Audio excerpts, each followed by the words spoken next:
Hi everyone, it's Gary Nicholson here for the Mountain Weather Information Service. This is your planning outlook video updated on Tuesday the 20th of February.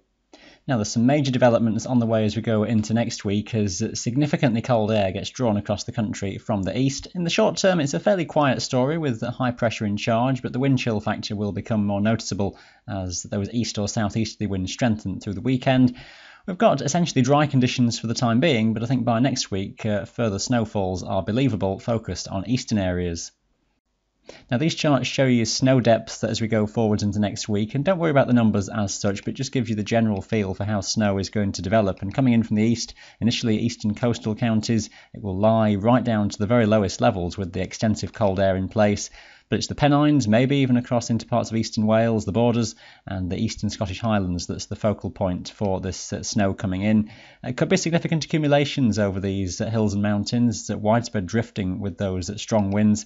Western areas always seeing that bit less, but I suspect there will be some snow bands that will make their way all the way across the country at times.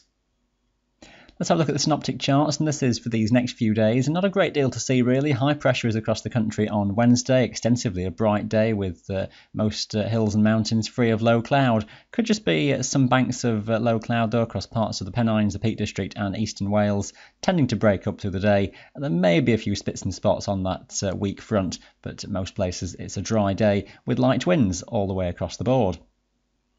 A similar quiet picture through into Thursday. It could just be some banks of low cloud focused around western coastal mountains in Scotland where the wind is from the south, and there it's strengthening and may even touch gale force on some higher tops around Skye, but most places still seeing comparatively lighter winds and temperatures on the higher tops around -2 or -3 with freezing levels around 500 or 600 metres.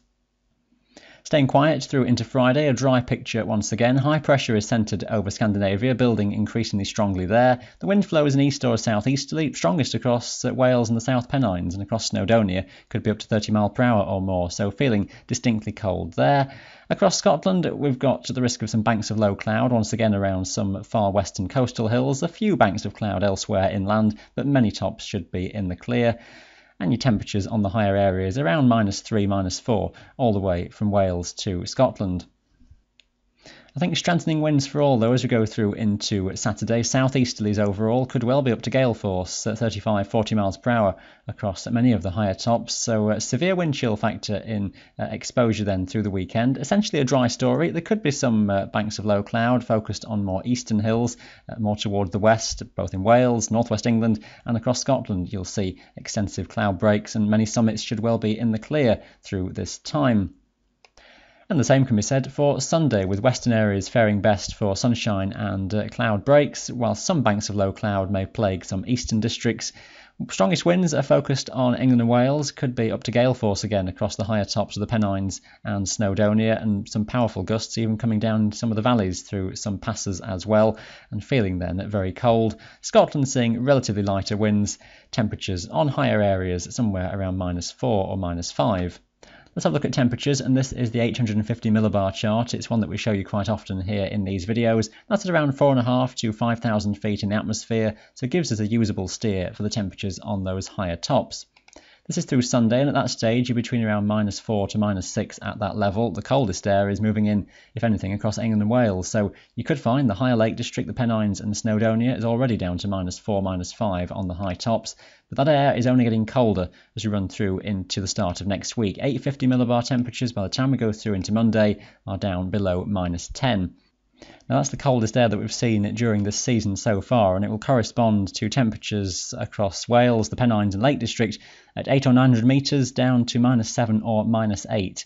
Now we've seen some of those temperatures across the higher Scottish Highlands this winter, but we've not gone that low across England and Wales, and add on that easterly wind and you're looking at very severe temperatures and wind chill in place. The Scottish tops will be somewhere around -6, -7. The far northwest Highlands may just escape the very worst of that intense cold air. Still a little bit of wriggle room in terms of where the push of worst of the cold temperatures goes, but you can see it's pretty extensive, and this goes on over a few days. That bitterly cold air will be in place. It'll be below freezing essentially from low levels up, with the ground extensively frozen. Overnight temperatures, given any shelter from the wind, could go very low indeed. You could be down -5 to -10 in many of the valleys, even across England and Wales. So some interesting times as we go into next week, and it's the sort of weather pattern we've not seen for a good few years now. Interesting, you might even say best described as dangerous conditions in places, so one to really be taking into consideration if you're planning anything for next week. This is the general view of the weather pattern then as we go forwards over a few days. High pressure is strongly focused to the north, low pressure is away towards the south.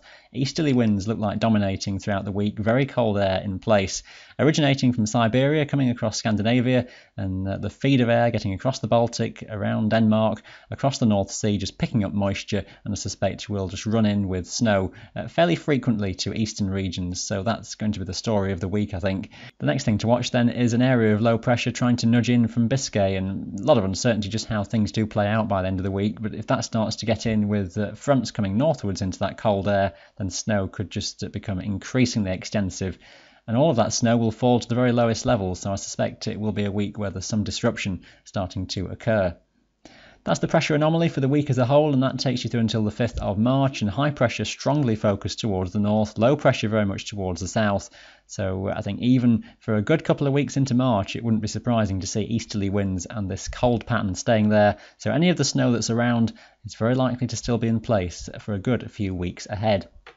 So it looks like some headline-grabbing winter weather is on the way as we head towards the later stages of this winter season. We'll see how things develop and update you with the full planning video for the week ahead on Friday. Thanks for watching. Bye for now.